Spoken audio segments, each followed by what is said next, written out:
Hello, everyone. Welcome and good morning. This is Techno Crime Fighters Forum, episode number 56. It's the 12th of April, 2018. I'm here this morning with Dr. Katherine Horton. I'm Romola D. And oops, I've got the other one playing in the background. So let me stop that.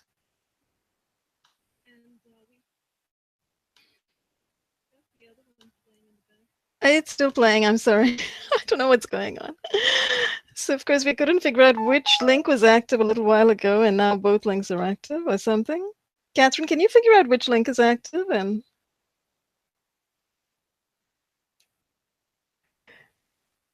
okay, this morning we were having a lot of trouble as we were trying to get on air today on Google Hangouts.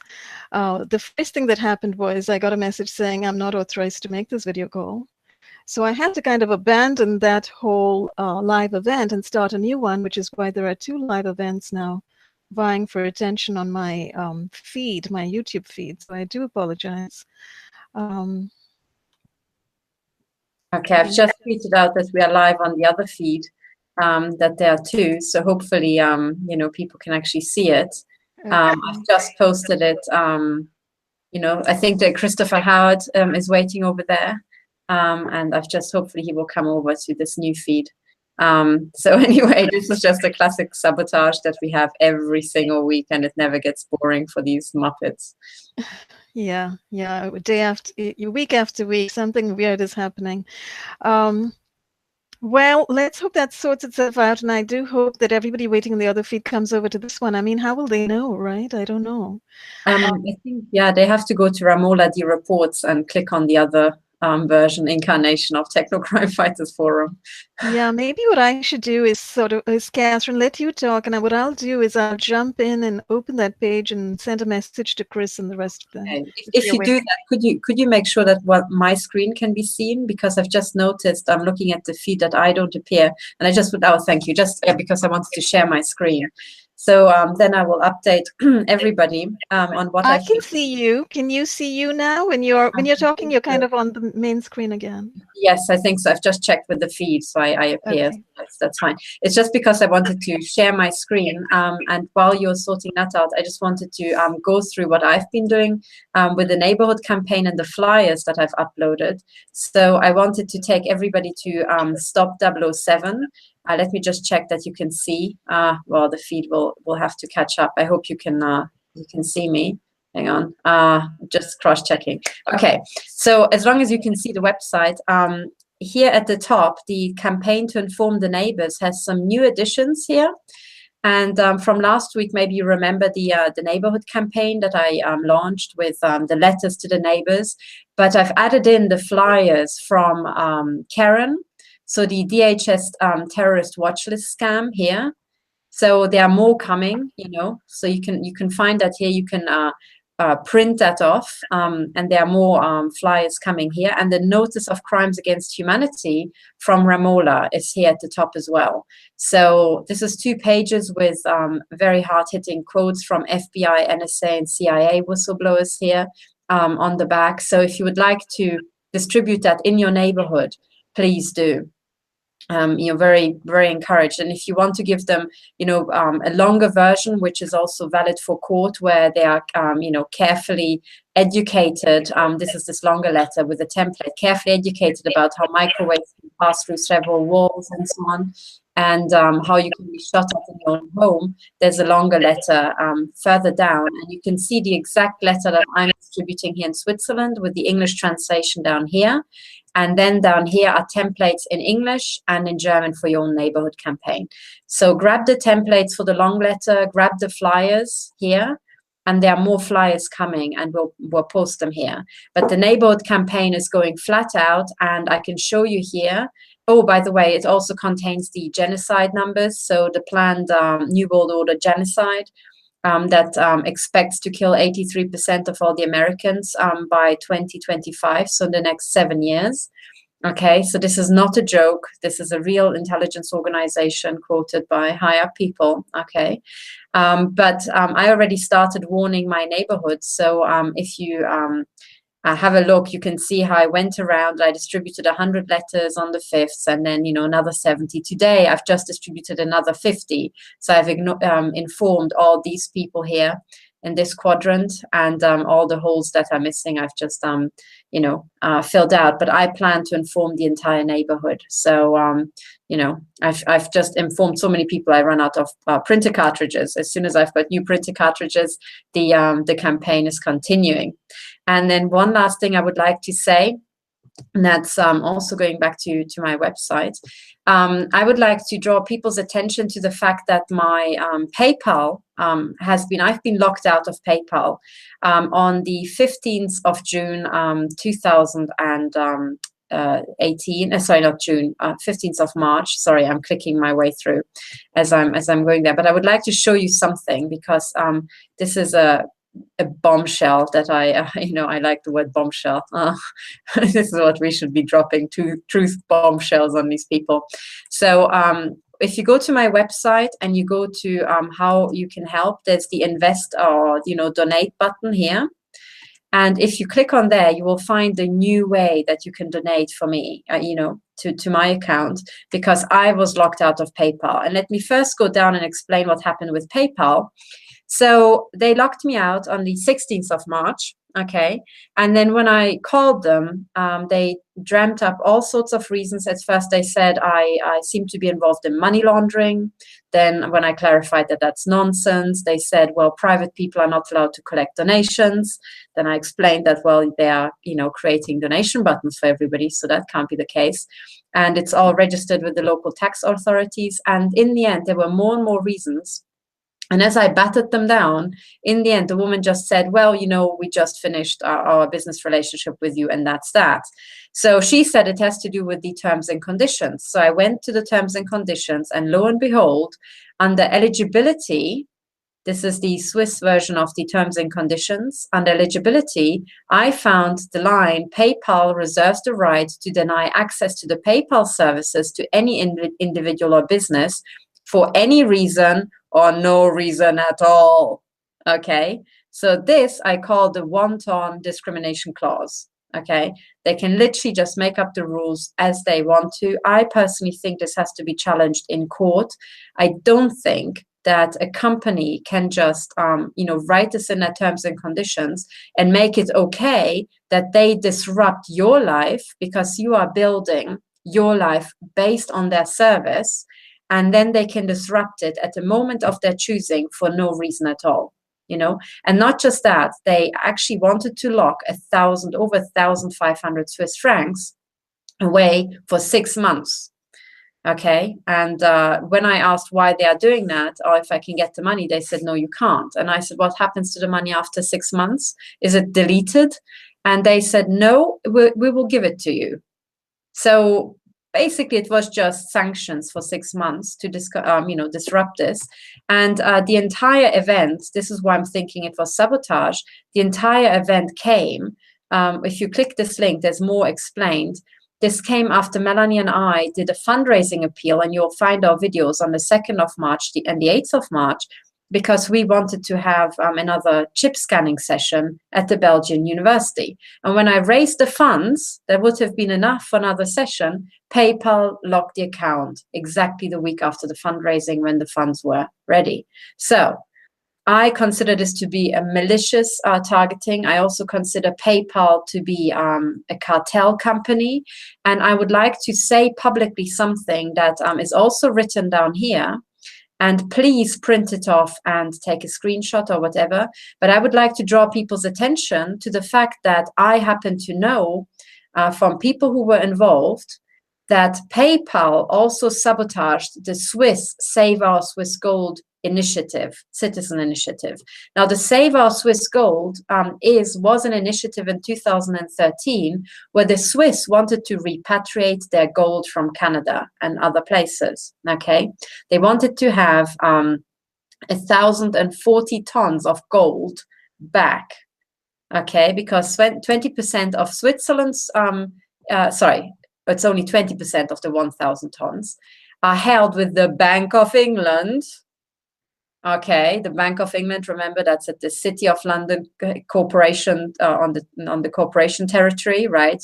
Front for the mafia. So 20% of Switzerland's gold is held with the mafia in London, and nearly a third with the Canadian Central Bank. So they wanted this money back in 2013, and this is highly topical because it all ties in with the fact that the global crime cartel has been destabilizing currencies, and they do want to kick off a big, I would say, mass unrest and mass, war, destabilizing currencies. And what every single country is currently doing is get enough gold together so that they can issue gold-backed currencies. That would be the smartest thing. Go back to gold and silver. These were the valid ways of payment. And up until the 70s, Islamic banking only allowed gold and silver, precisely because they knew the shenanigans that the banking cartel got up to all too well from their, centuries and millennia of experience with these bastards.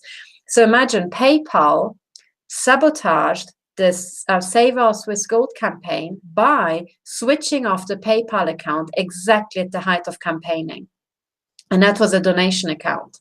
Okay, so these people are sabotaging little people like me, but they sabotage entire nations by sabotaging citizen campaigns. And that is an issue for national security. So I personally think, crimes against humanity have no limitation period. This happened in 2013. Only 5 years ago. We need to go back and we need to charge PayPal with crimes against humanity and aiding and abetting war crimes, and being a real threat to national security when they do this sort of stuff. So I'm sorry, you can't just have wanton discrimination clauses. It's not lawful. I am now saying, in my view, it is not lawful, and we have to test this in court. So anybody who agrees with this stance, please back me. Please say aye, and please back me.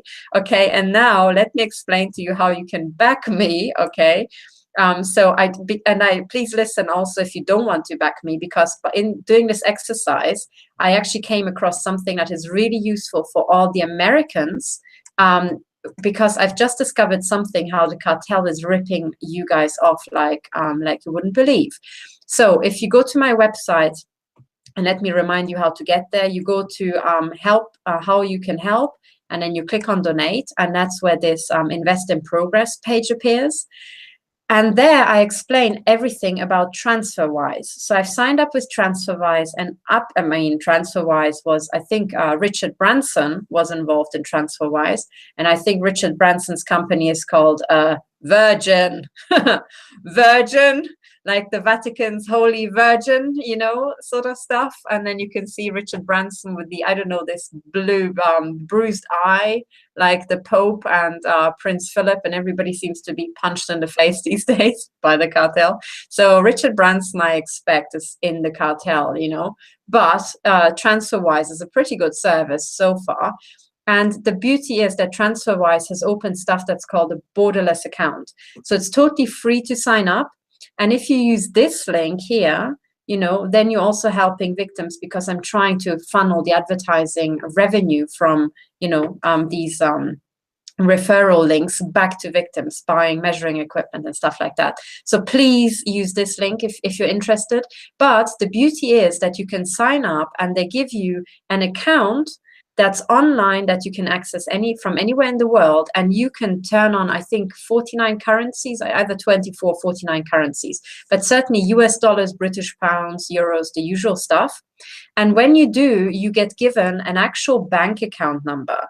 Okay, so my US account is now here. It runs under the name System Doctors, which used to be the consultancy I wanted to launch here in Switzerland, which was ripped to shreds. Okay, so I thought, never mind. I opened the business account with the old business name. So System Doctors is me. Okay, this is also how I appear on Skype in one account. So that's me. You don't have to think you're funding somebody else. But now I've got a bank account, held digitally in US dollars and British pounds and in euros. So certainly in Britain and in Europe, if you make a bank transfer from one account to the next, it costs you nothing. And then to my shock, fortunately, one of my donors got in touch with me and informed me. And, the person said, I just paid, $25 to pay you. And I thought that can't be true. So I looked up wire transfer fees, and I discovered that all the major banks in the US charge you guys 25 to 30, dollars to send some electrons off the internet, a number, a bunch of numbers off the internet costs $30 to send. So I have to tell you guys, you're the only suckers who, have to do this. And I'm encouraging you to step out of this cartel bullshit by signing up with the TransferWise account, even if you don't want to donate to me, okay? Right? I mean, that information I'm giving you now should save you a lot of money in the future, so please do it. So if you sign up for a TransferWise account, here's the trick. You sign up with a TransferWise account, and then you select add funds using a direct debit. And as customer service explained to me, in America, you can choose how much you want to load your TransferWise account with. And because it's using a direct debit, it costs you nothing to load your TransferWise account. At least this is what I was told. And once it's in your TransferWise account, you can pay any bank account in the US, paying nothing, for free. So every single time you pay somebody, you are avoiding 25 to 30 euros. So literally, I mean, this information, please test it. This is what I was told by customer service. But if this is true, you guys have now got a loophole to wheedle out of this cartel bullshit. Please stop paying the banks these sorts of sums for nonsense. Step out of the banks, step out of the cartel, okay? And until the point where TransferWise turns evil, we still may be able to, get a lot out of them. So this is what I've done. So if you now want to donate, you can donate separately US dollars, British pounds, or euros, and please do, because, I am working my ass off trying to help you. And to prove to you that I'm working my ass off, one of the, I can show you from here. One of the really important things I started doing now, if you go back to my webpage here, Stop 007, I also put out a video. If you scroll down to court cases, it's all going to be about the court cases, evidence in court cases from now on, okay? So on the court cases, I have put out a video, and this is how to make court bundles. Now, a bundle is the entire, paper warfare here that you deliver to the court, these paper weapons of mass destruction. So how to make one of these little babies, okay? I made a video how you can do that using a platform that is used by all the legal, not all the legal firms, but a lot of the legal firms and high-flying lawyers. And when you use the same platform, your bundles will look professional, and suddenly you're on par with these guys. And I have to tell you a secret.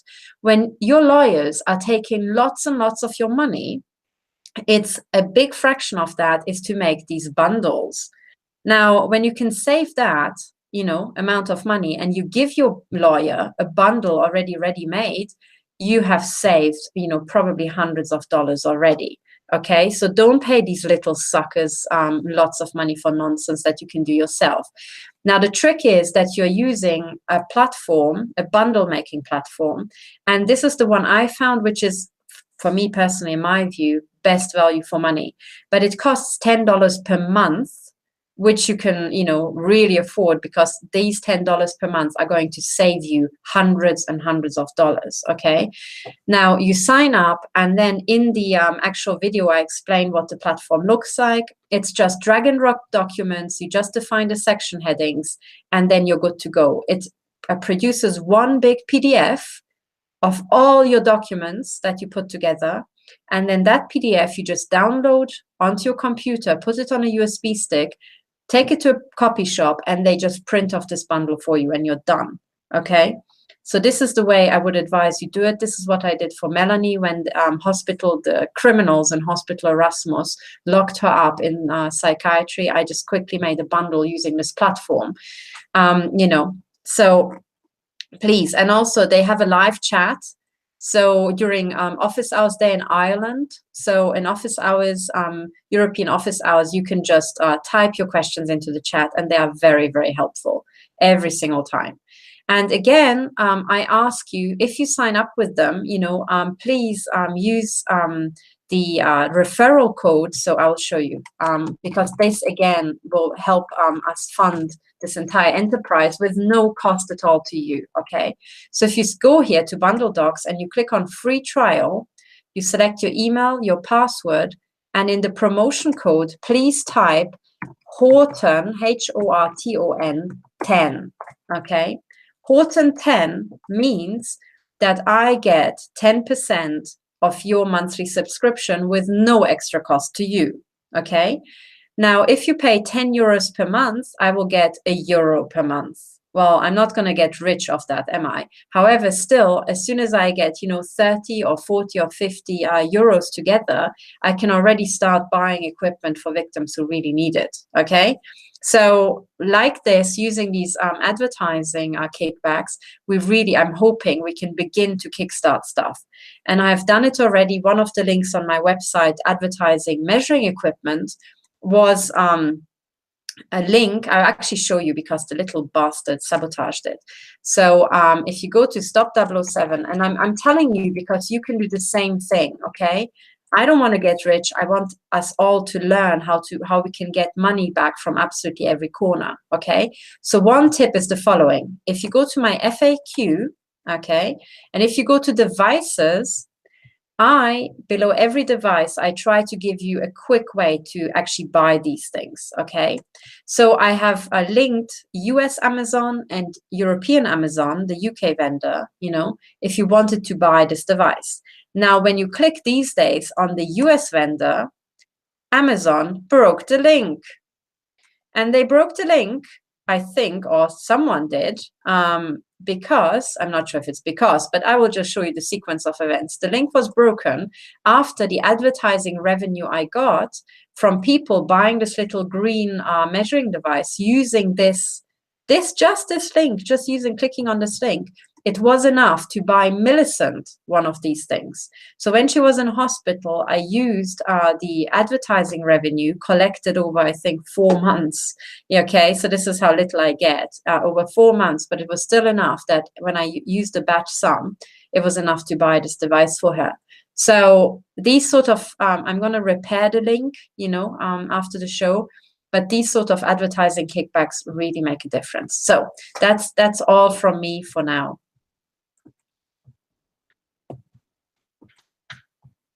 I'm trying to get my mic working. I can hear you. All right. I'm hearing echoes at this end, with all of the eavesdroppers, no doubt, anxious to hang on to my every word. Thank you, Katherine, for all of that information. That's amazing. And you're right. I guess getting little kickbacks from those meter guys is not much and helps the cause. So what the heck, right? Yeah. So I wanted to address a couple things today. First of all, one of the things I want to address is the flyers. I want to talk at length about the flyers that you mentioned as well, Katherine, because what I did was I also put it on my site, and I'm going to just share screens for just a minute and show, oops, wrong page. Okay. Here we go. This is the page on my website I just wanted to show. If you go to TI Station, which I know has been dormant for quite a while, but I do plan to set it up and, put some information there that's going to be useful. So I stuck, a link for flyers for public education. This is what that page looks like. And what I did was I put my current flyer right up on top, the FBI lies and libels. Notice of Crimes Against Humanity, Patriot Act crimes, and I want to talk about that in just a minute. But I also put up a few of Karen's fantastic flyers. I mean, Karen has been doing an incredible job creating flyers. And she's got this bigger than release the memo, which I think, I posted a long time ago on my webpage. So it's on my front page. So it's, people may find this familiar. It's the DHS terrorist watch list scam. Basically saying thousands of innocent people are put on the watch list with no vetting at all, just good old boy say so. So that's a really good one. It's got the basic program all spelled out. And then she's got another one. Let me see. I wanted to show her others as well. Dismantle DHS, which I think is really powerful. And it's a focus on DHS, the Department of Homeland Security. asking some very pertinent questions. Why did the federal government consult Markus Wolf, who's a former communist, easy German secret police official, and Yevgeny Primakov, the former Soviet Union KGB official, in the operational design of DHS? These are very important questions for the entire nation to ask, the entire world to ask. Why was the Department of Homeland Security modeled after the communist secret police and after the KGB? In other words, when we are speaking about Homeland Security, supposedly an organization to help, support, and keep secure the country, why is it modeled on these dark black ops, covert ops, and secret agencies from overseas? And then, she goes on to ask a list of fabulous questions. Why are the people on the watch list born and bred Americans? They're honest, decent, intelligent. Why is there a separate DHS private for-profit entity apart from the DHS federal agency? Why is there no vetting system? Why does DHS refuse to investigate when someone's on the watch list in error? I mean, they've got in front of Congress and they've said there's no way that people can protest that if they are found to be on the watch list in error. No way. Excuse me, are we living in communist Russia or, Germany or Nazi Germany or communist China? Why does the DHS refuse to investigate whether someone is on the watch list in error? Why are fusion centers private?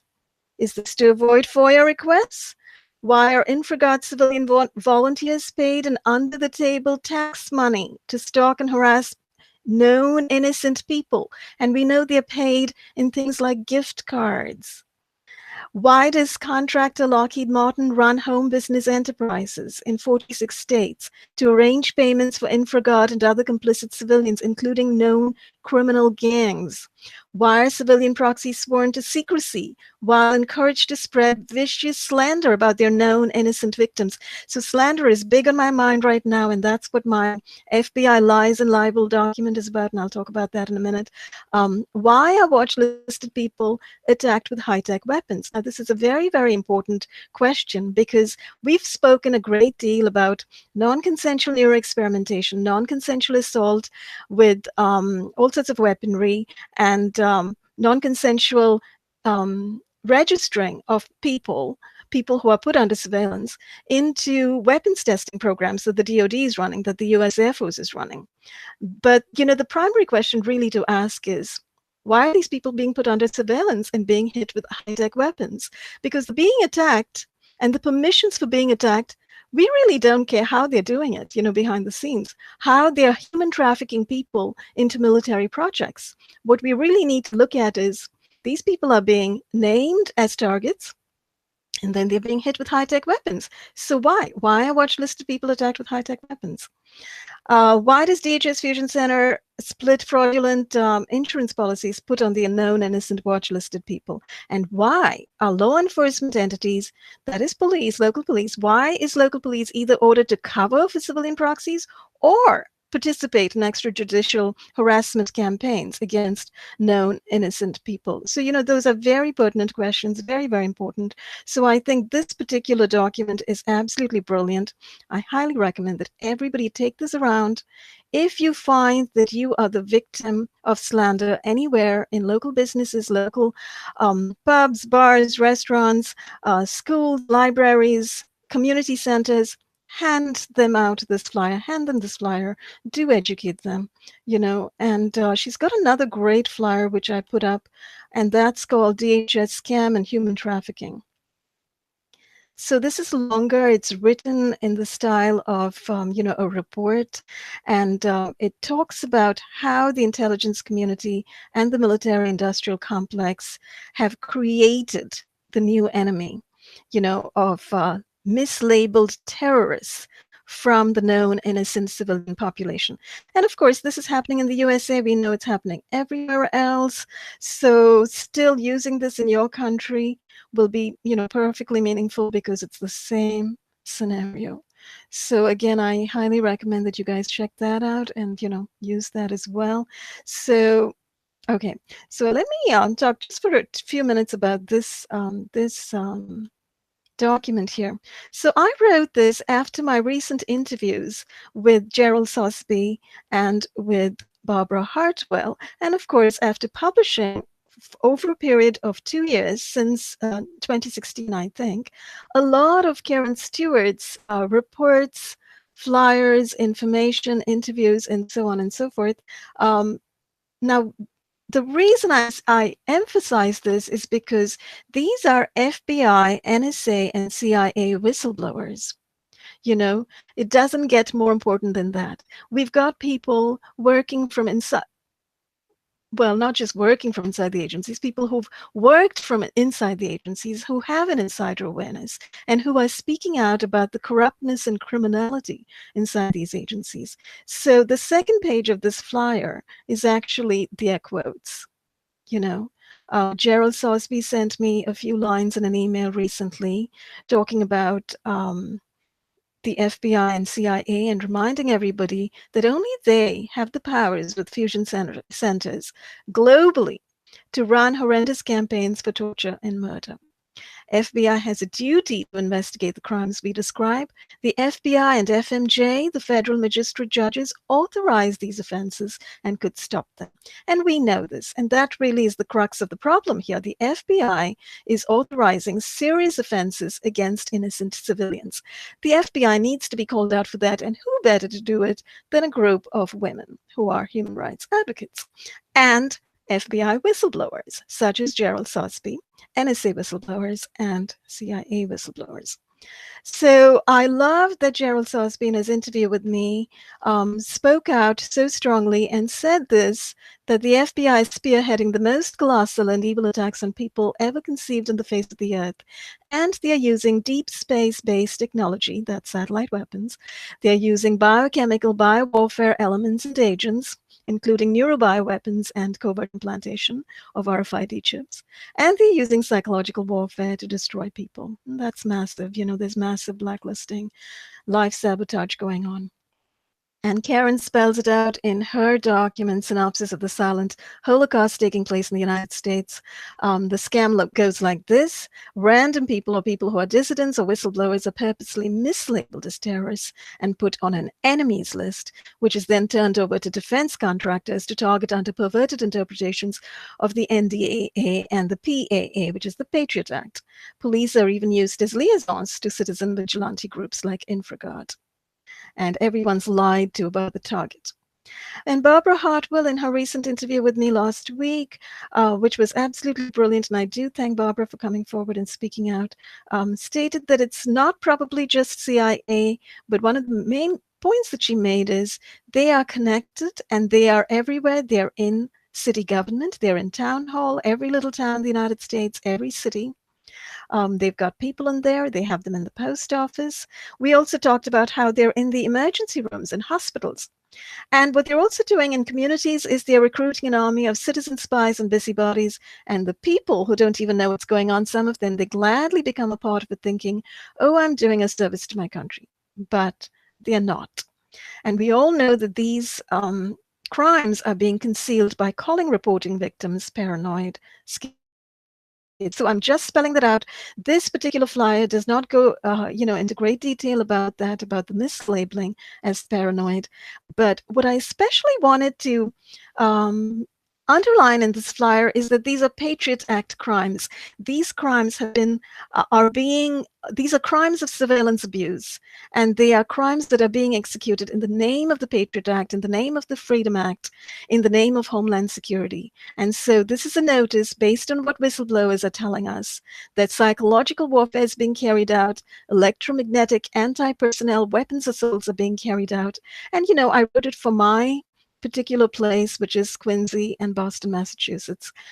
Feel free to take the document format, which I've also posted on my website, and change that to your own city and state name. I think it's very important to say this. The FBI is spreading lies, slander, libel, and defamation about outstanding community members and obtaining wrongful and illegitimate court authorizations from corrupt judges to convince businesses, schools, libraries, others that these Americans are under federal investigation as suspected terrorists, extremists, mentally unstable, prostitutes, pedophiles, and other unsavory labels. And what they are doing is they are corralling and coercing American communities and neighborhoods into joining repressive think Stasi, think KGB, think Nazi community policing programs. And they're helping conduct carcinogenic electronic surveillance with radio frequency weaponry on the bodies of Americans, as well as human trafficking surveillance into deadly non-consensual military and intelligence neuroexperimentation and weapons testing programs. So I'll stop sharing now.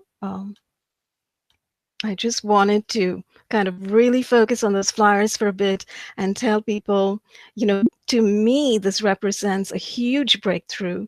After I did those interviews with Gerald Sosby and with Barbara Hartwell, I personally feel we are at a very historic moment in time where we have, you know, FBI and CIA whistleblowers spelling out for us the criminality that's rooted inside these agencies and that is wreaking havoc in our communities.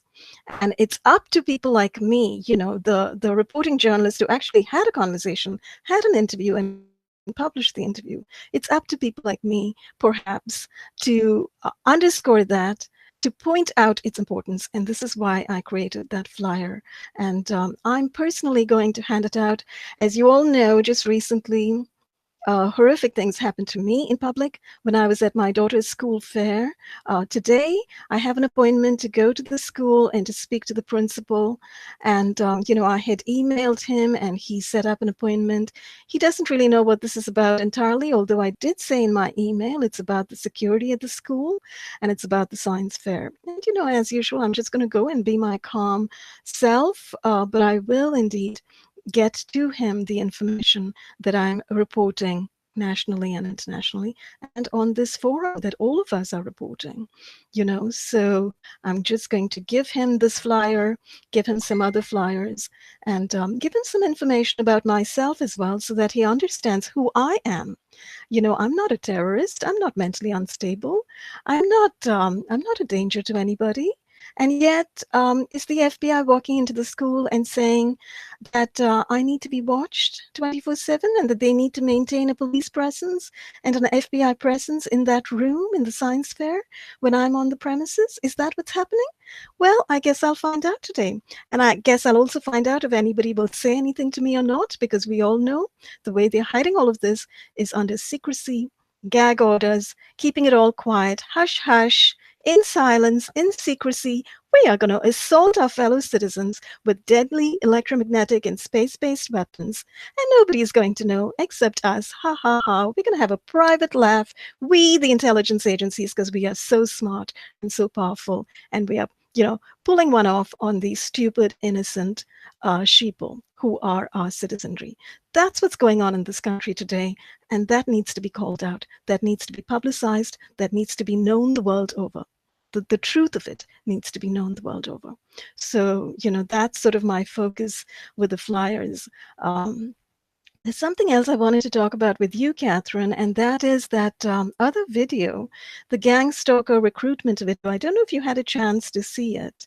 Did you see it? Yes, I saw it, and I also saw, I just saw it that it's on the front page of your website, and I saw another one a few months back, which was, I don't know what it was called, if they called themselves the company or they didn't call themselves the cartel, which is what they are. The collective? This one, the woman who spoke to me said it's called the collective. Yeah. Okay, very interesting. Well, you know, let me tell you right now that the video has disappeared from my front page, and I just looked up my history on YouTube, and I can't find it. It's not on the feed. So I'm wondering if they've taken this video down, because the reason I brought it up today was, you know, Gerald Sosby sent me a note after looking at the video, and he said, you know, that I think his comment is on my website. You can actually go and read his comment. He said that he thought it was a bit of a scam. And he said the FBI does things like this, you know? Isn't that interesting? It's Well, right. we do, but one of the things is that this was I just found it, you know, I found it strange how it was filmed, but you know, but the point is, this is exactly what they're doing. So even though they might have, you know, tried to double cross us, and you know, they always try to do that, set us up, and then if you report it, they're like, ha ha ha, look, these people are not serious because they were tricked by us. Where I have to say, yeah, I guess we're saying we're being tricked all over by criminal intels, and you just proved our point. But you know, so this is either way we win.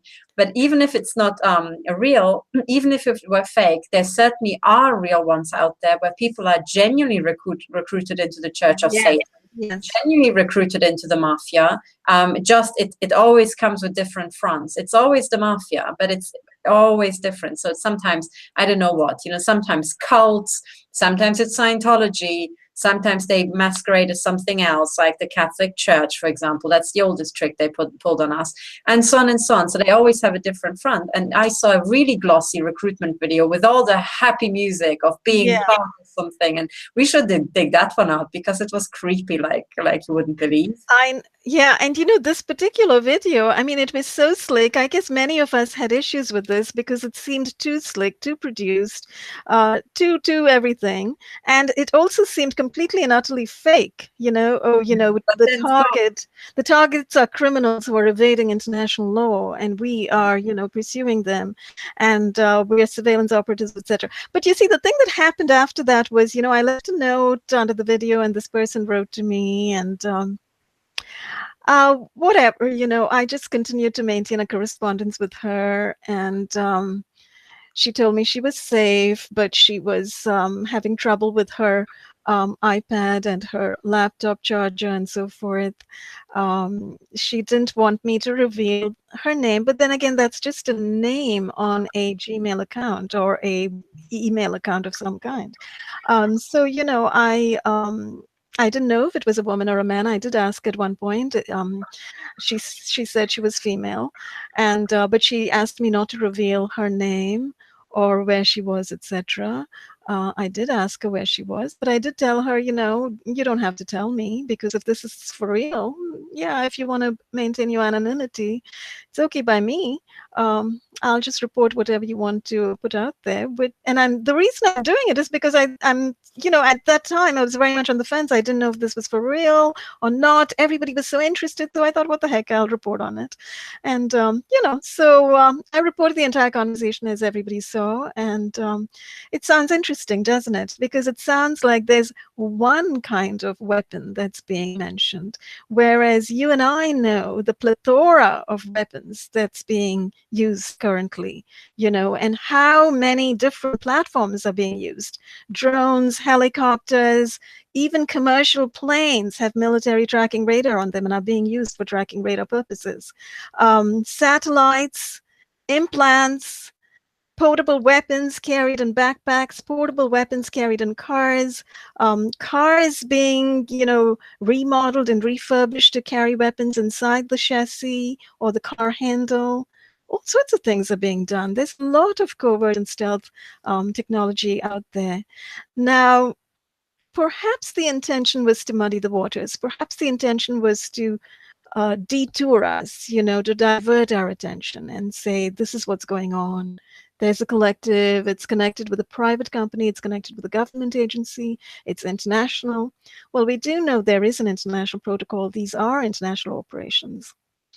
But we think that our intelligence agencies and our militaries are very closely involved, as we can surmise from the actual documentation that is out there, you know, on the bioeffects of these weapons, on all of the, you know, FOIA request documents we've gotten, etc. And they're conducting contracts, weapons testing contracts as well. So. Absolutely. I mean, we did have a whistleblower come forward a couple of months ago from a private company talking about, you know, the I think it was in Seattle. Yes, the SIS, the Security something Corporation, Securities. SIS over here in Britain means MI6, the Secret Intelligence Service.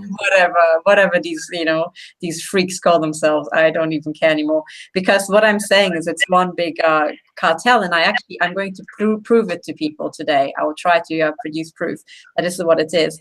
But one of the things I wanted to say is, yes, the military is certainly involved, because they also did these large-scale tests in Washington State. So there was an article about that, where the military, these Nazi psychopaths, just ran rampant in Washington State and just conducted large, directed energy weapons tests on the population, mutilating the population. Yeah. It's totally illegal. Nevertheless, these total criminals just did it. That's correct, Brian Kovron, right? And there was a lot of information that was put out for a while, and then his information disappeared, etc. So we don't know what to think of it, but the information that he put out there certainly sounded very plausible. There's a vast private security industry that's working with the fusion centers and with intelligence agencies to do this, to run these civilian harassment, stalking, and persecution operations using anti-personnel, quote-unquote, technologies, which is how the law enforcement is hiding it. But they are nothing but directed energy weapons, or non-lethal weapons, another euphemism from the military this time.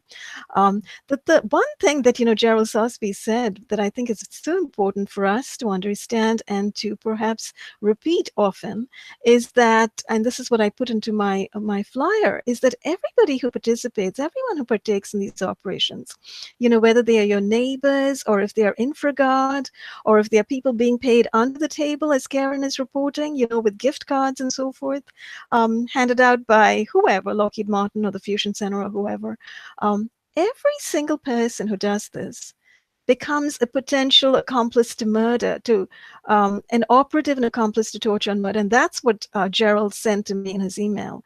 He said, FBI may have staged the gang stalking recruitment video to deflect from their control over and responsibility for the entire program in tandem with fusion centers.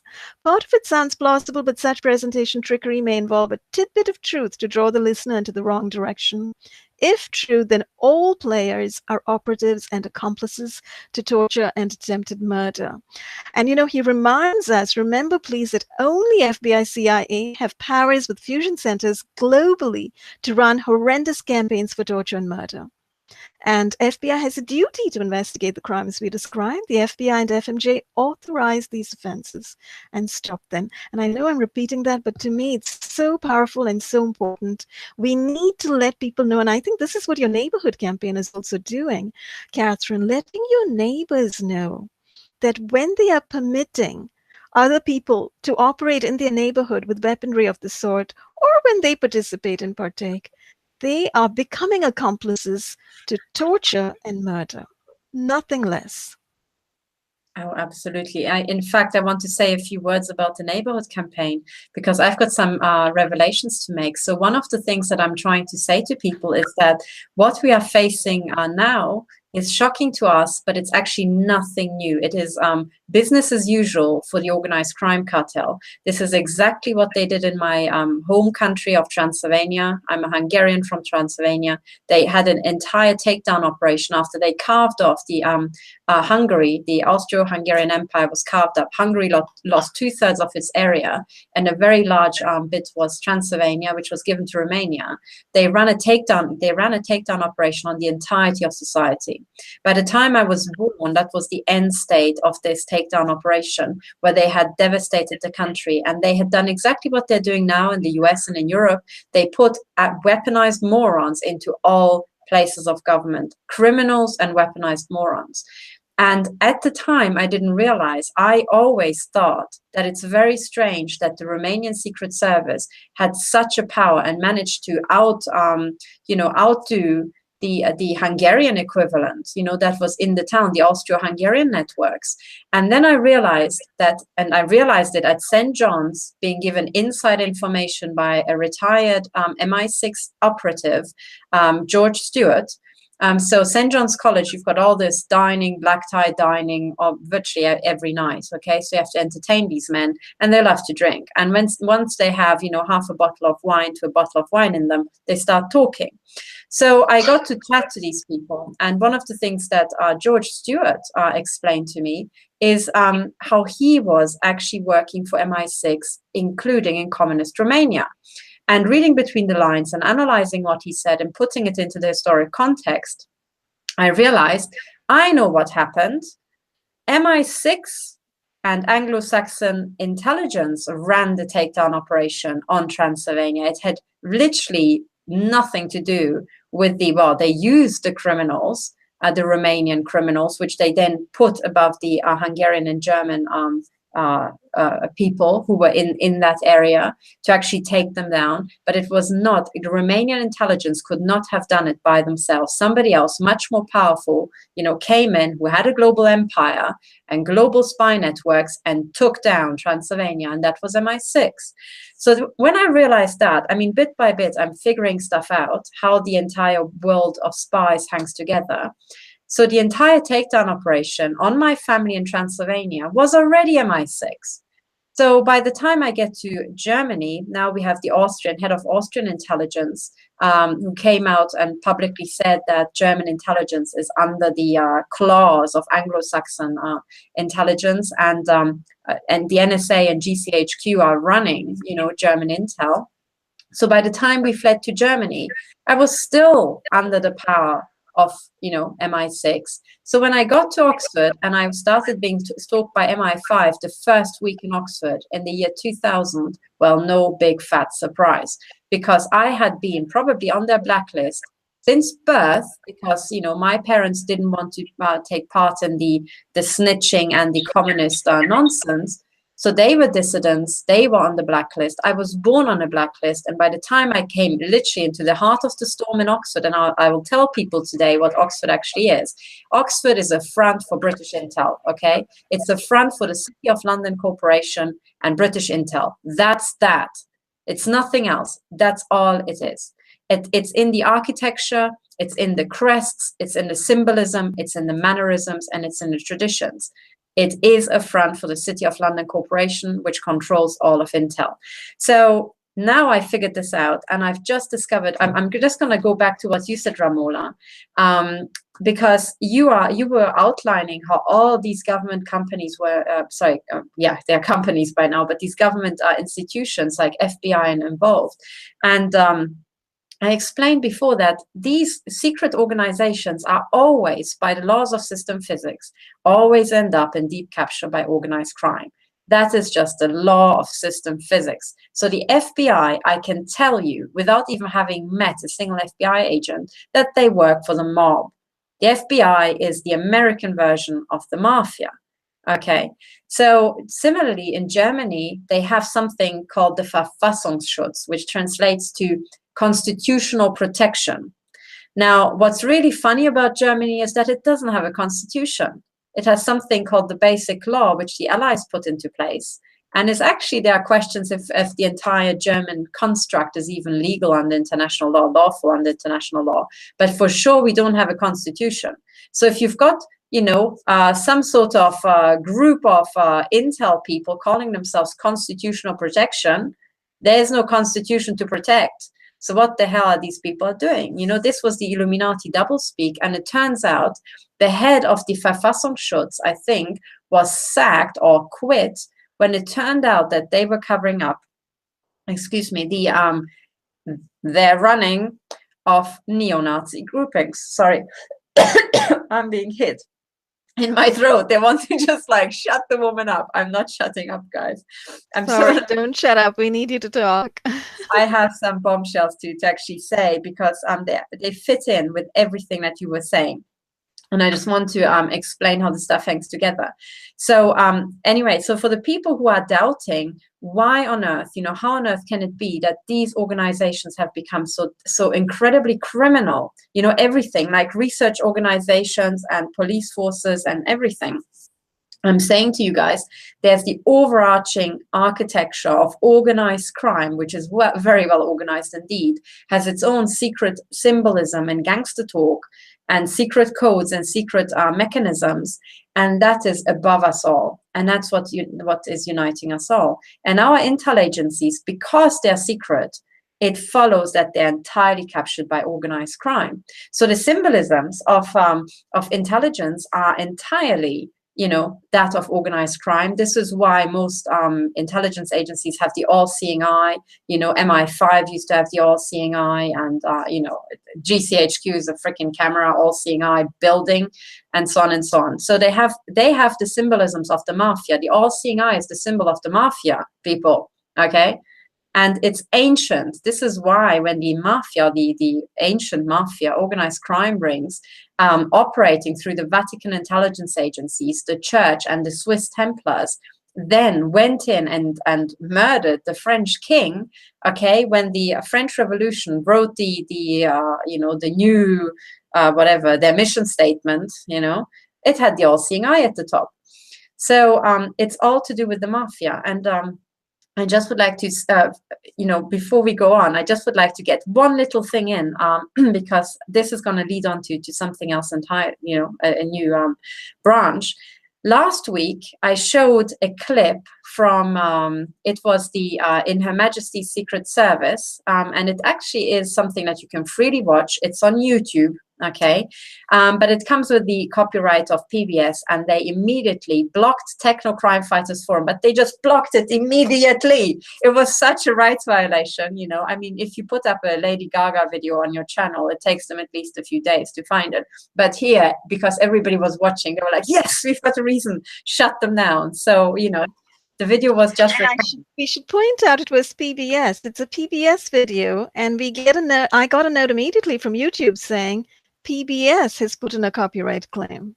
PBS, sitting there and watching in the stands with the NSA and the FBI in the Google Hangouts room. Ramona, I told you we're much bigger than we realize, you know. Unbelievable, right? I was so shocked to get that note, like immediately. PBS put in a copyright claim. Exactly. Exactly. So, you know, one of the things I really would like to do today is I just would like to show another clip, but I tell you guys in this, I think it's like 30 seconds. So we will survive this, you know, and we know what to do if they do. But we should tell people what happened after they put in the copyright claim, you know, and I did write back immediately and I disputed it and I stated this is fair use. It's, you know, under the Copyright Act, it's perfectly okay, should be perfectly permissible. It's just for educational purposes. We used very little, etc. We're writers, we're content creators, and we respect copyright, and that's the absolute truth, you know. So literally within the hour, I think YouTube wrote back to me saying PBS has withdrawn their copyright claim. PBS was shit scared to end up in court. Somehow magically tied up with the biggest crimes against humanity, you know, ever. So yes, very, very, very. We're grateful to PBS for that, and we do ask PBS next time you watch us, you know, play a video. Hold on, because we're not doing very much than just playing a tiny little tidbit, and it's always for educational purposes. Yeah, and it's advertising for these people. You know, I think I even said last time that you can find that on Netflix. I advertise Netflix, and I'm advertising YouTube. The fact that you can see this video for free, guys, on YouTube. So yes, absolutely. And the entire point back then that I was the reason why I broadcasted is because I wanted to draw people's attention to the beginnings of MI6, and it's a ludicrous story that they were dishing us up. That, oh yeah, Cumming came along. And then he set up MI6, and that was the start of MI6, of British Foreign Intelligence. Yeah, frickin' too right, okay? Because the Vatican intelligence agencies have been around for millennia, okay? So you don't tell me that the British just thought of this, you know, with Cumming, oh, we really need a foreign intelligence service. Nonsense. That was just a total sideshow, okay? So that was just, you know, yet another intelligence agency that they set up. But now that they start talking about it, these Muppets don't realize how much they're revealing. And sometimes they don't care that they're revealing it.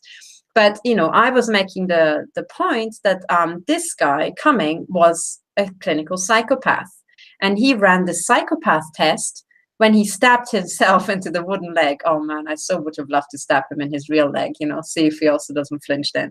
But anyway, so when he does that and he stabs himself into his wooden leg, and then he watches that the new recruit doesn't flinch, that's a psychopath test. So from the inception of MI6, they were looking, they were grooming, they were selecting actively for people with mental, you know, aberrations.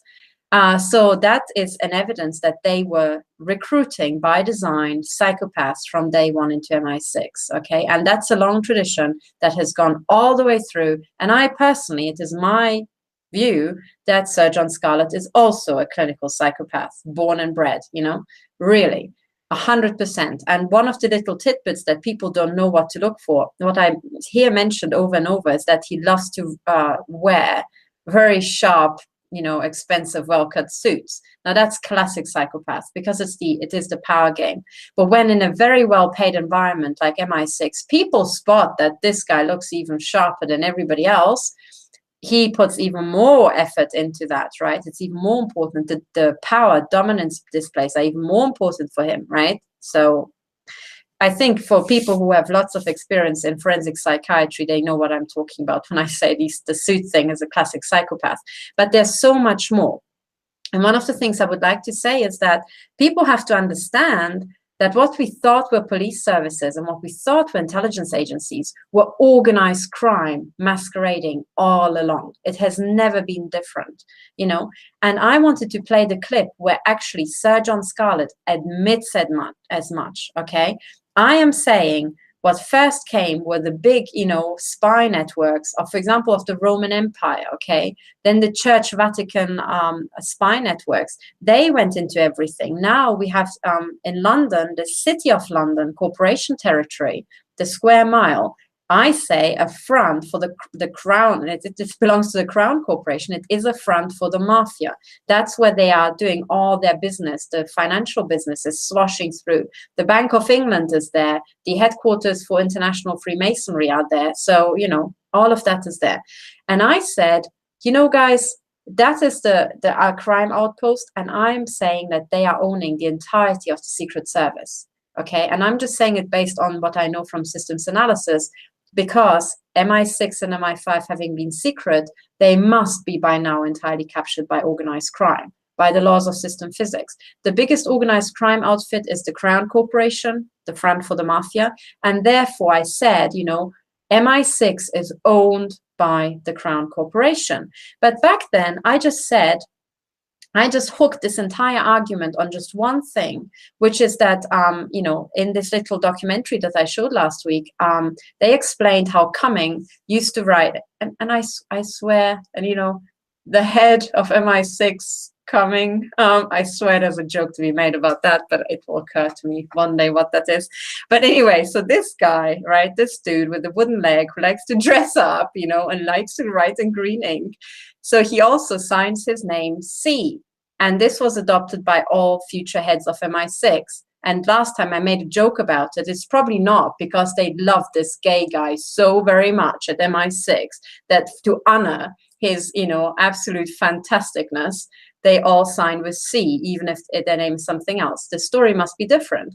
And I said, it is because the C stands for the Crown Corporation. It's like the stamp C of the Crown. This is an edict from the Crown, from the Vatican Mafia, and that's what we're going to do. This is the real logic. And then I'm going to play the next clip where actually Sir John Scarlett says as much. You just have to know what to look for. So if I may just play, share my screen and play this, because this is now the clincher. It will explain everything. You know, that we're up against. So let's just play this clip one more time. And now really look for the following seconds when Sir John Scarlett comes on. And please also, you know, have a look at Sir John Scarlett's face and try to read as much as you can possibly read out of him, you know. So please listen to this. Cumming knew that good agents were the most important tool in the spying game. From the very beginning, he understood it was all about collecting intelligence and recruiting and running sources. From the very beginning, that's what he did. It's just in the bloodstream. Cumming disguised his organization's true activity by pretending it was an import-export business called Raisin, Falcon & Co. To this day, MI6 uses fake companies as a cover for its clandestine operations abroad. Cumming also created other traditions, still maintained by his MI6 successors. he brought with him the naval tradition of the captain writing his log in green ink. Even now, the chief of MI6 still writes in green ink because Cumming did. His most famous legacy, however, is his signature. Cumming was given the title of C as a cover. It was simply the first letter of his name.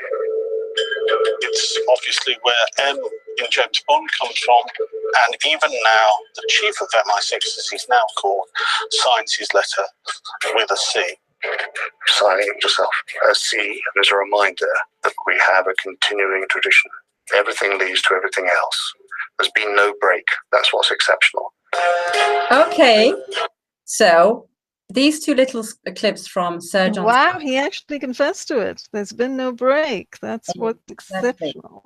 That is what's exceptional, that there has been no break. So there has been a direct line, a direct continuation from the Vatican Secret Services to MI6. It is entirely wholesale Vatican intelligence, mafia intelligence. And then I said, guys, CIA is the crown in America. That's what it is. So when we're now in a stage where the FBI is the mob, you know, the CIA runs around like a bunch of international mafiosis.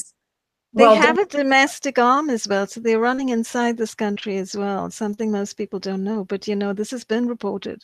So the CIA and the FBI are actually working very closely together inside America as well.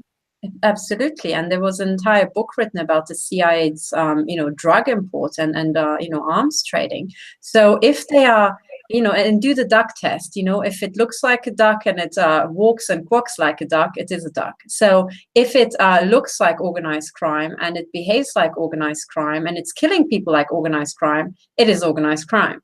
So, you know, Sir John Scarlett is actually the head of an organized crime unit in Britain, you know, operating globally. But one of the things, sorry, to bang on, I just would like to say, because I've got something to reveal today that's super important, because what I want us to learn is how to bring these fuckers down. Sorry about my language, but, you know, they really qualify for the term. So what do we do? Yes, we know, you know, that they're organized criminals. And by the way, William Binney said as much in the panel in New York. He said, I have to remember the exact words, but he said, I know these guys, I worked with them, and they're all organized criminals. Or he said, oh, they're all criminals. That's what he said, if I remember correctly. Yes, exactly. I mean, Bill, come on, you know, as an intel analyst, as the technical director of the NSA, it took you 30 years to work that out. But, you know, anyway. That's actually a huge, huge admission, isn't it? I mean, we are the ones who need to make the most of it. Yeah. Yeah, imagine exactly. the technical director of the NSA has confessed he's been working with criminals. Exactly. Well, they are criminals. So they are criminals. The one thing that he didn't know when he signed up to work for NSA 30 years ago, and literally that's the one reason I'm really, really angry with Bill, you know, the fact that him being such a kick-ass analyst, he didn't spot this one. You know, I mean, he worked through the entire freaking Cold War, and it didn't occur to him that the same satanic pentagram that the Soviet Union had was 50 times on his front door, you know, as just going into work. You know, like, what was wrong with you guys? You know, how the hell could you have not spotted this? And now the upshot is, and this is why I'm massively furious, is that people like him spent his entire, you know, mass genius brain working for organized crime, building all the architecture that's now assaulting us. So I am of the opinion that what we are being attacked by, and what really, you know, goes through data and picks out all the prodigies to kill them, you know, way ahead of time before they can cause any harm, I could bet my guts that that is some upshot of Thin Thread. That is a totally bastardized, you know, cannibalized version of Thin Thread that has now been let loose.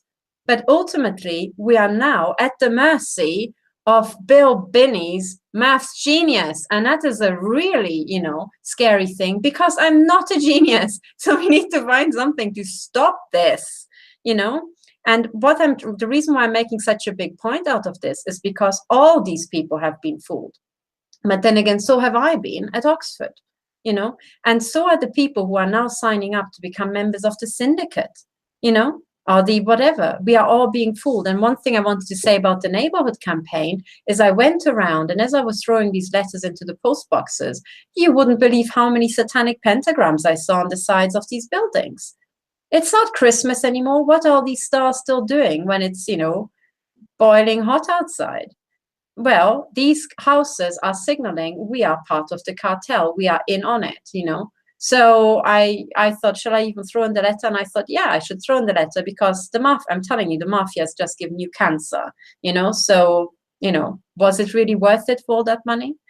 But sorry, just indulge me another few seconds and then I'll shut up. I just would like to say, do one thing, analyze Sir John Scarlett, and then really, because I was mutilated near death the last 2 days. I'm being machine gunned so hard every night that my brain power is being totally shot to bits. So now I have to return the fire, and I want to return the fire.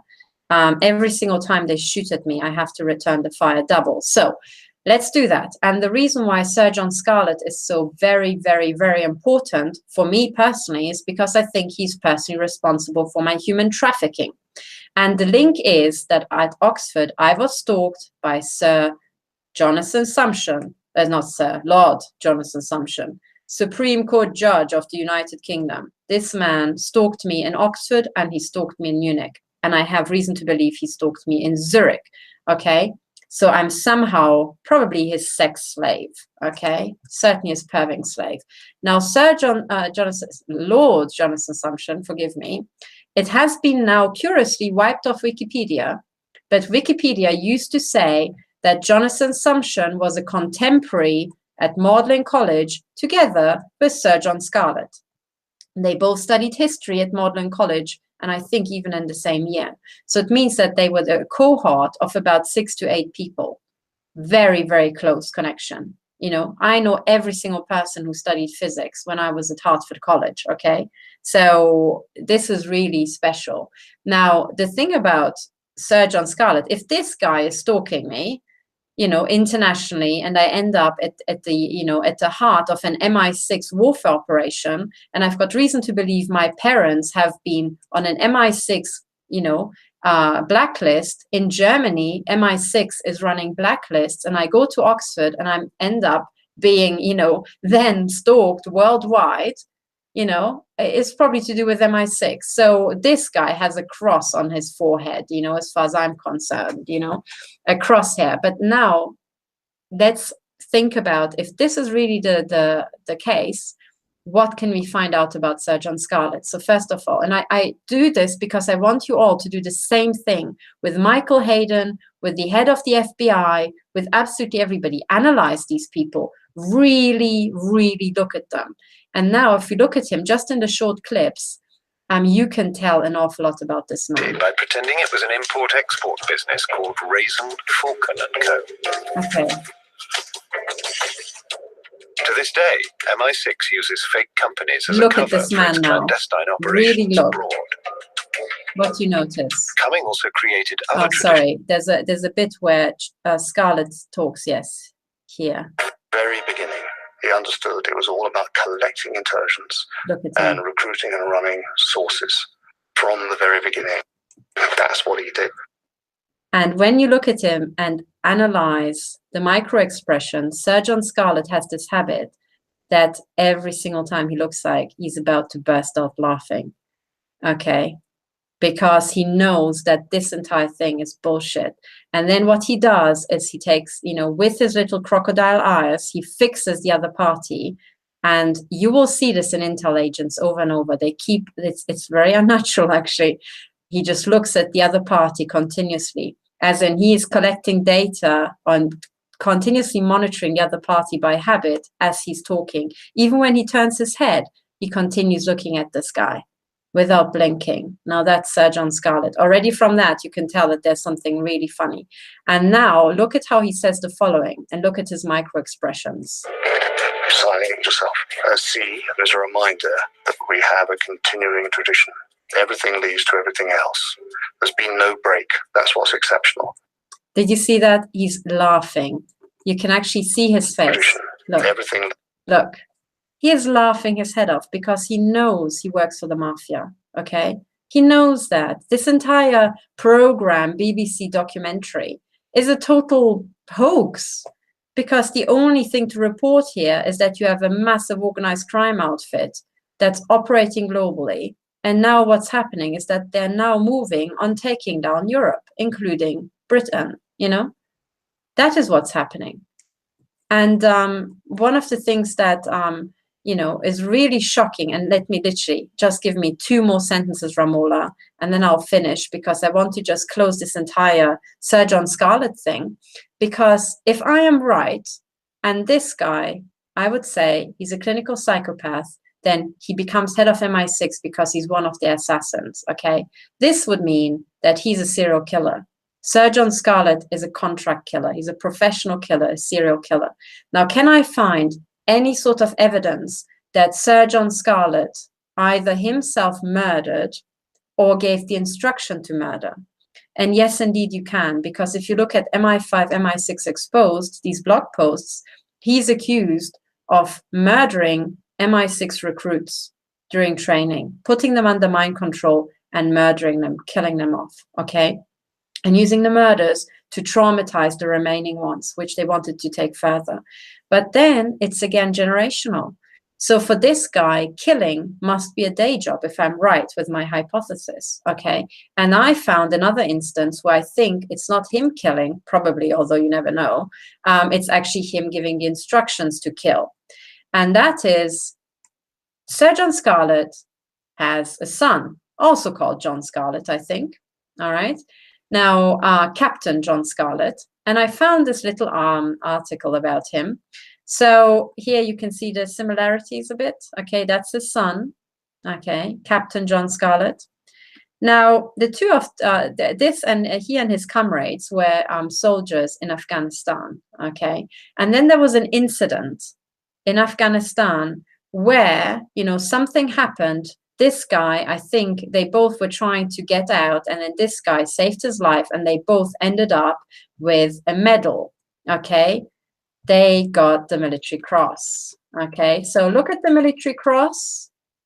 Switzerland.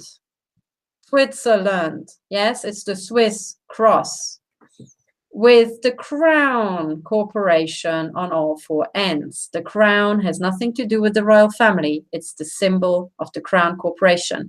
And the crown itself has the Maltese cross on all the corners, okay?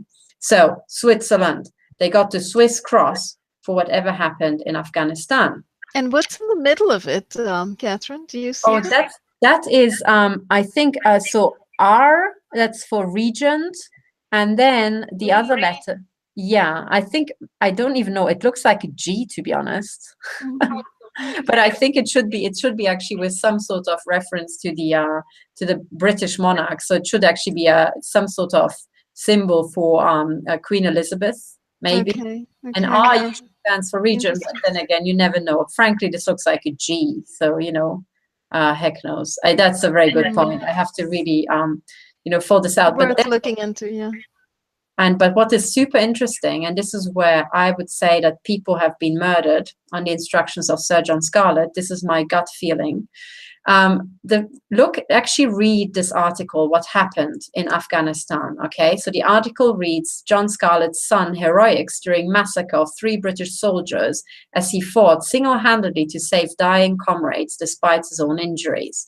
Okay, so the 3 British soldiers were massacred, okay?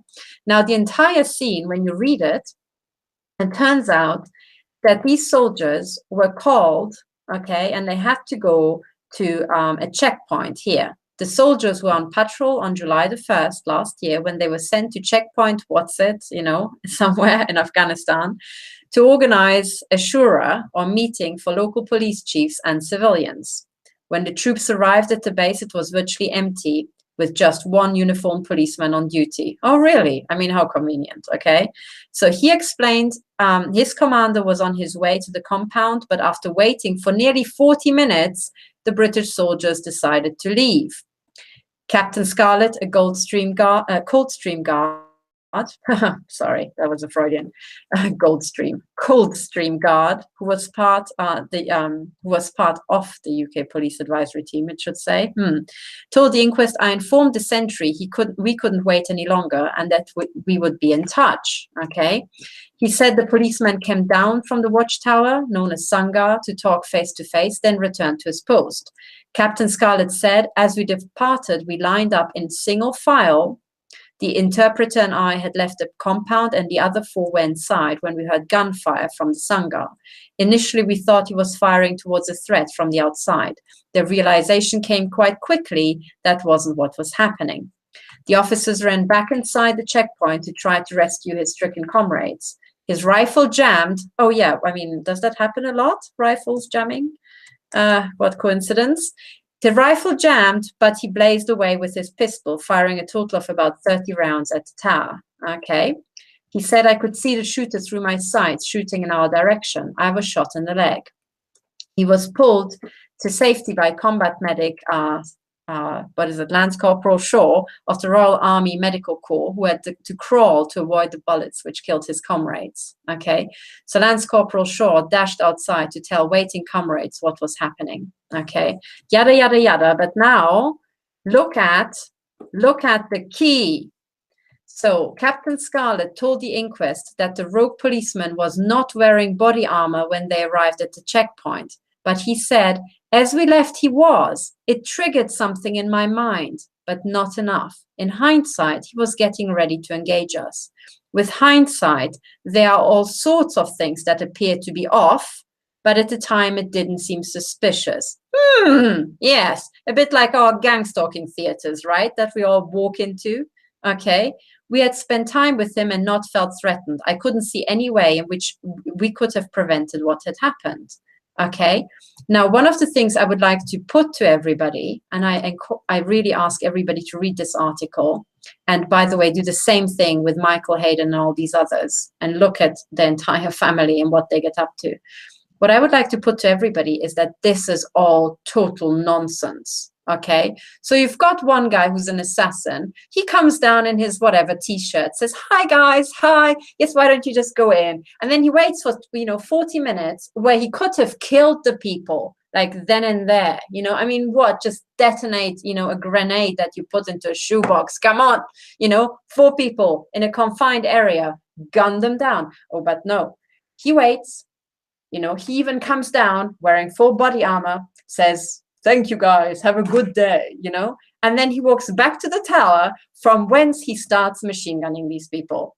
And it just so happens that Captain John Scarlett's rifle jams and he has to use a pistol to actually, hit this guy at a, what does not make sense in all this, I would say this entire fucking thing was staged from A to Z, and the entire target, and this is the only way I can personally explain it, the only way we can get this resolved is if we assume this entire thing was staged, and then you had to allow people to have some excuse to get to safety and survive, and some other people to die to have this heroic event, and then you have to injure little John Scarlett to get him out of Afghanistan so that he can go back with full military honors, have the cross, and it's all fine.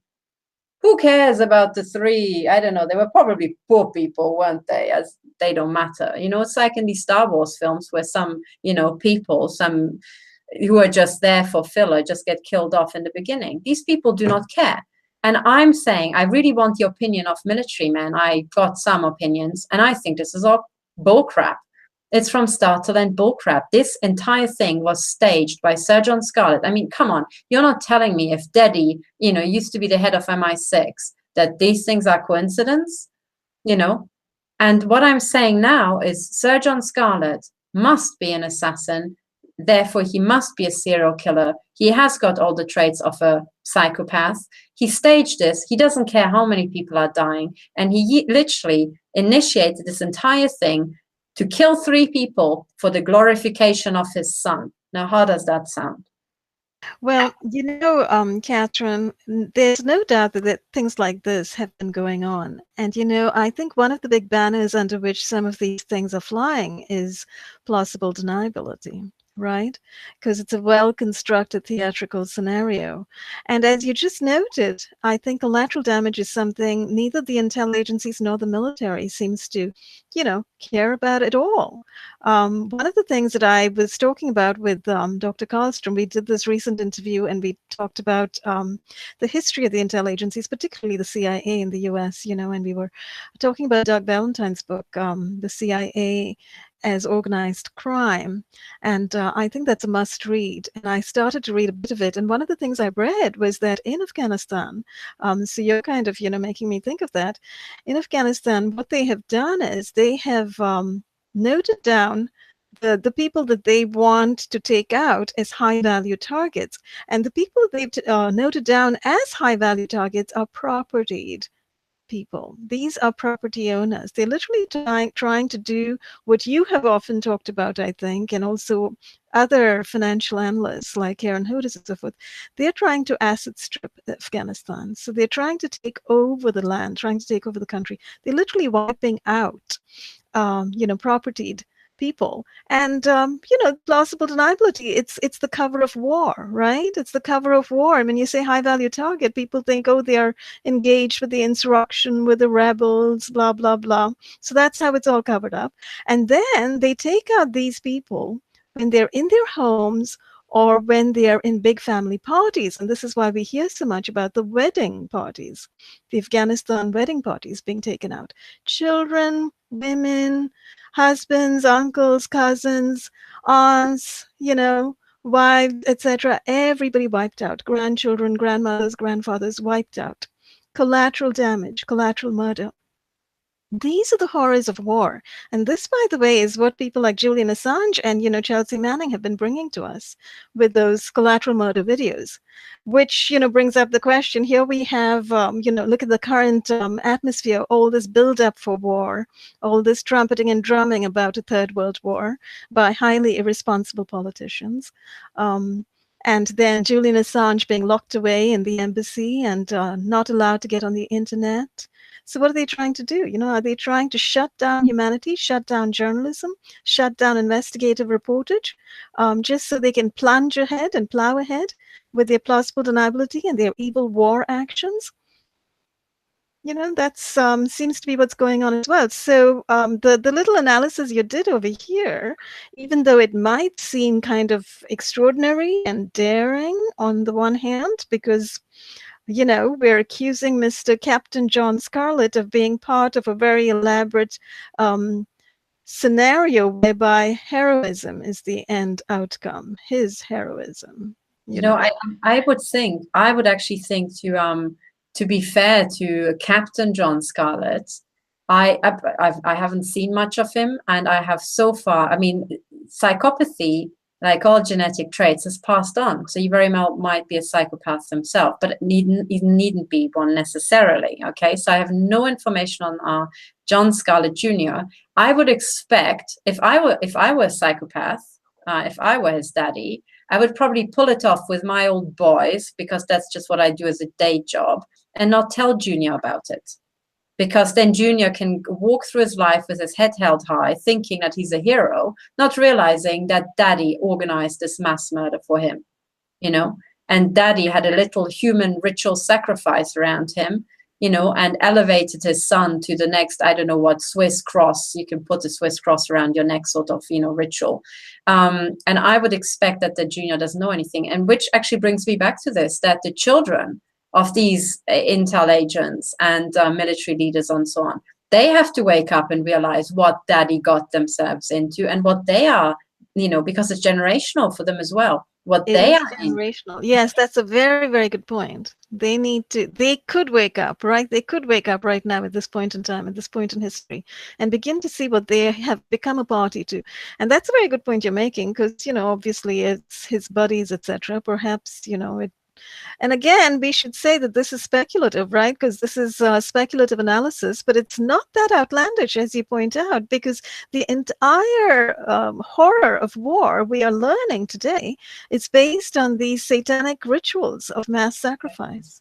I basically I am on this case, I am more than, you know, at 68% confidence level that this is how it is, simply because it doesn't make any sense. If you really wanted to kill British soldiers, and then think about it, what, you're one, you know, lone person who is known by name, and you're gonna kill a bunch of British soldiers, what's gonna happen to you? You'll be hounded. So in these stories, the question is always to ask, what happened to the Sentinel? And of course, the cover story is, oh yeah, well, you know, he got killed and he died and we buried him somewhere, don't ask where.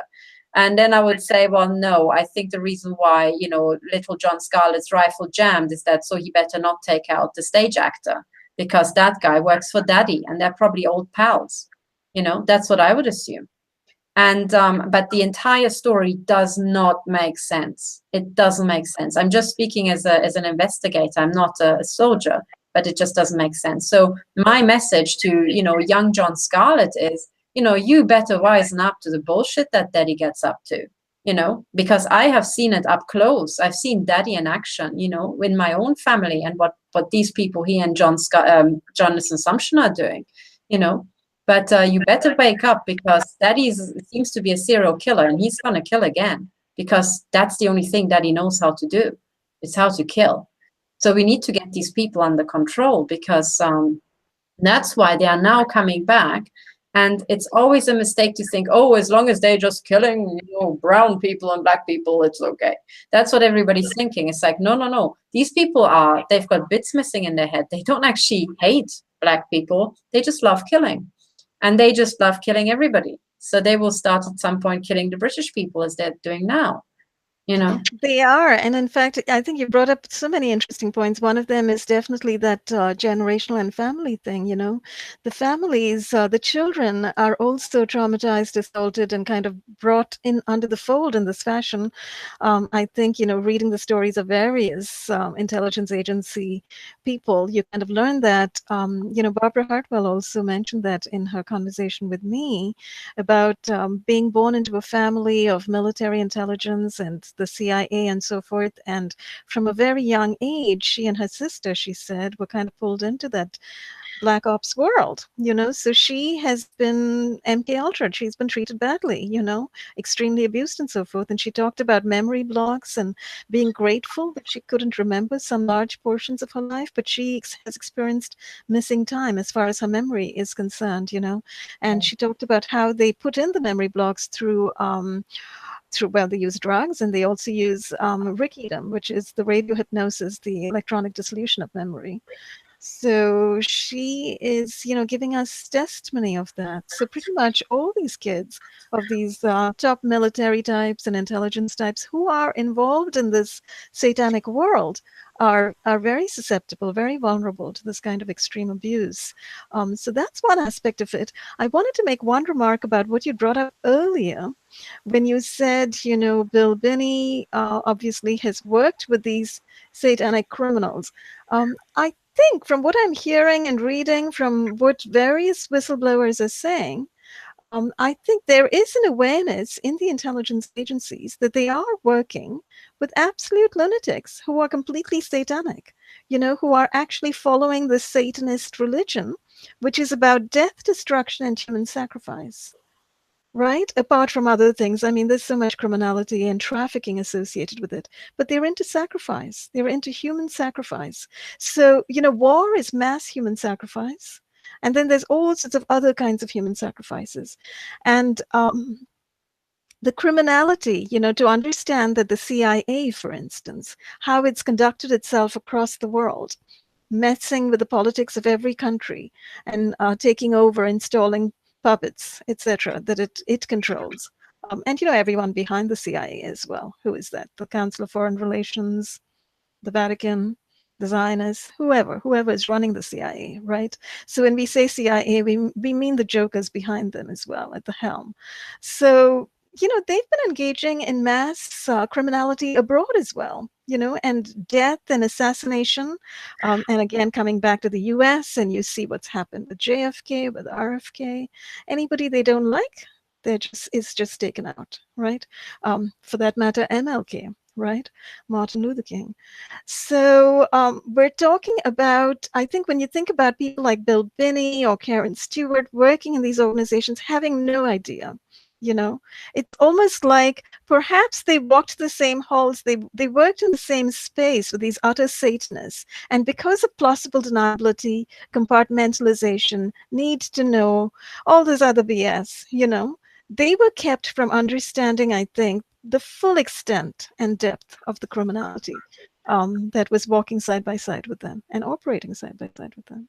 Absolutely. And I know what I am saying this partially as a dig, right? Partially also because I really want to, I don't know. I mean, you know, as a woman, if you really want to get men to just, you know, get a trot on, which is what I really would like all these men, intel whistleblowers to really do.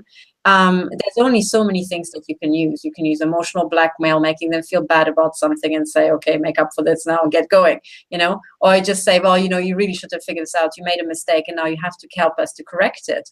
But the reason why I'm sending this dig in their direction is because I have to say everything that we've now observed in the last year shows us this Holocaust is accelerating. Neither Millicent, nor Karen, nor you, nor Melanie, nor I can really last very long. And so far, what we have seen from these intel whistleblowers is a lot of fragmentation. We haven't seen one big monolithic plan of, okay, guys, this is what we do. And we had to bootstrap ourselves. And I guess I just want to send this out as a distress call and say, guys, we all have to come together. We have to be a closed front. Now, after 1 year of studying each other, I think we really know who everybody is.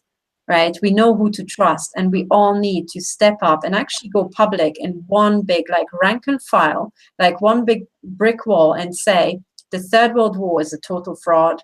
What we actually have is the winding down of the biggest organized crime cartel that pulled the wool over our eyes, sometimes using our parents, sometimes using institutions, and got us into the biggest genocides for purely criminal reasons, you know? And genuinely, I really think we are being also affected by the power of thin thread. When it's unleashed, I think that those sorts of programs with very good data analysis, very rapid processing, can, when you put them into things like Jade Helm, you know, and you try to pick up everything. I mean, I'm a programmer partially. I think I don't know what exactly goes in, but I can have an educated guess, and it scares me when I think about how you can misuse thin thread, you know.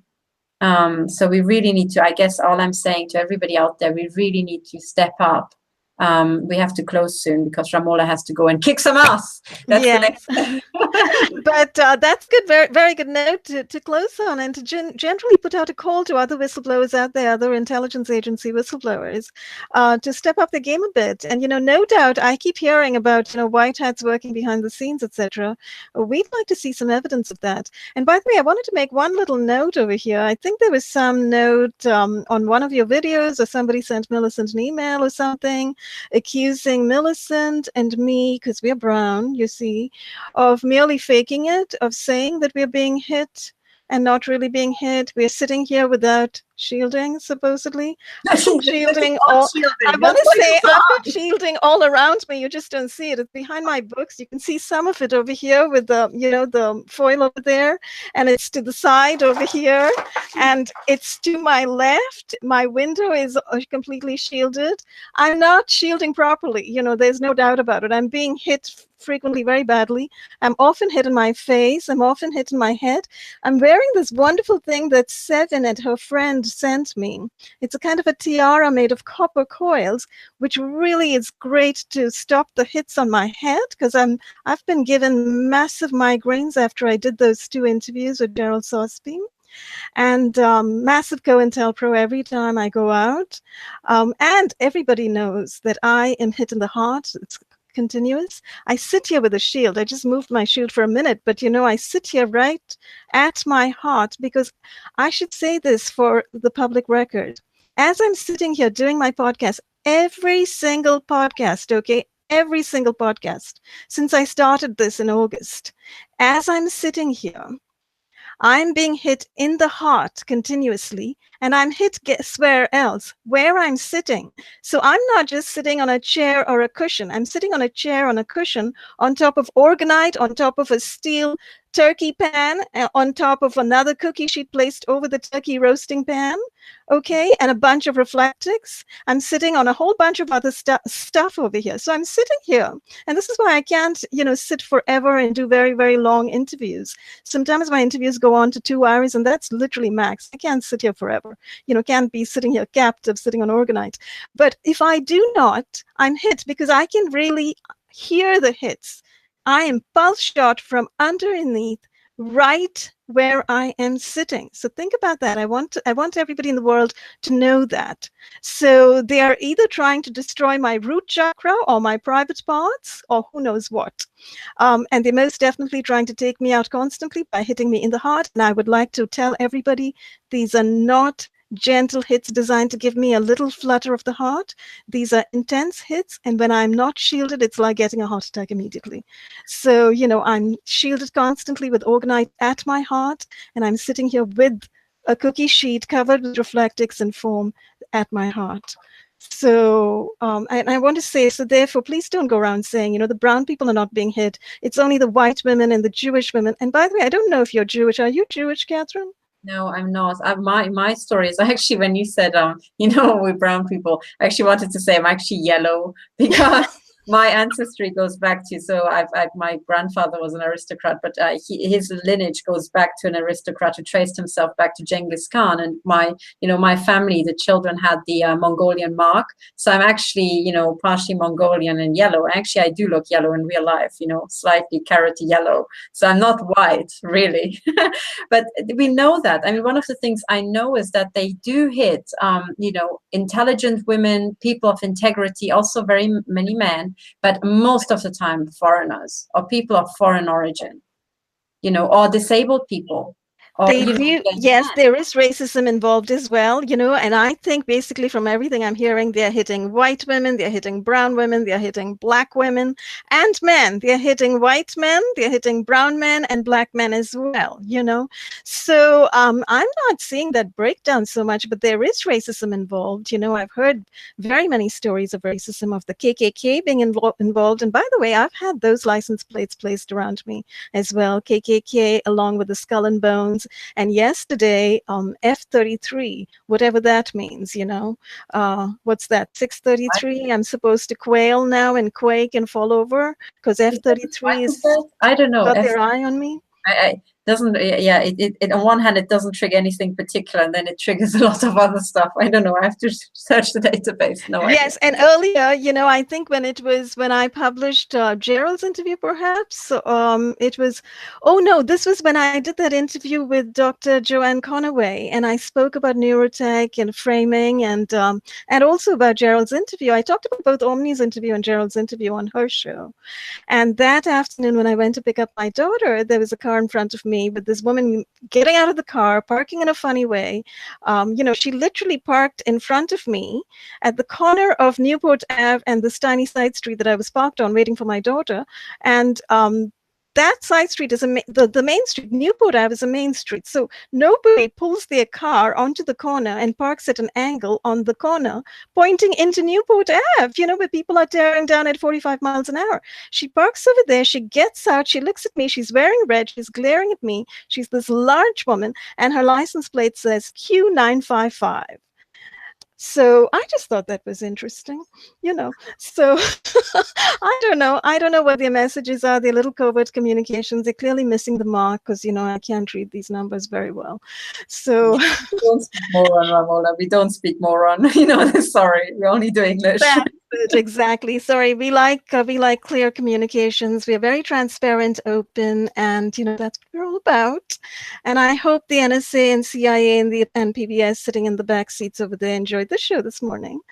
You have to go. You have to go now because I have to go. So it was great. Thanks so much, everybody, for watching.